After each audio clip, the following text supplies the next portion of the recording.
Director Premkumar டைரக்ஷன்ல விஜய் சேதுபதி த்ரிஷாவோட நடிப்புல வெளியாகி பிளாக் பஸ்டர் ஹிட் கொடுத்த படம் தான் 96.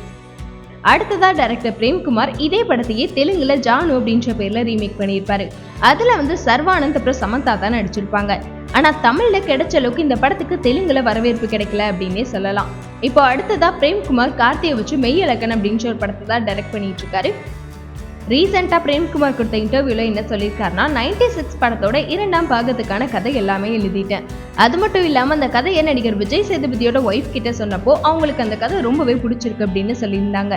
அதனால மெய்யழகன் படத்தை முடிச்சுட்டு அடுத்ததா விஜய் சேதுபதி த்ரிஷாவை வச்சு 96 படத்தோட பார்ட் 2 டைரக்ட் பண்ண போறதா சொல்லியிருந்தாரு. இந்த 96 படத்தோட பார்ட் 2ல விஜய் சேதுபதி த்ரிஷாவை செய்யற மாதிரி தான் சீன் வைக்க போறாங்களா, இல்லைன்னா இந்த படத்தோட கதை எப்படி எடுக்க போறாரு அப்படின்ற விஷயத்த வெயிட் பண்ணி பார்க்கலாம்.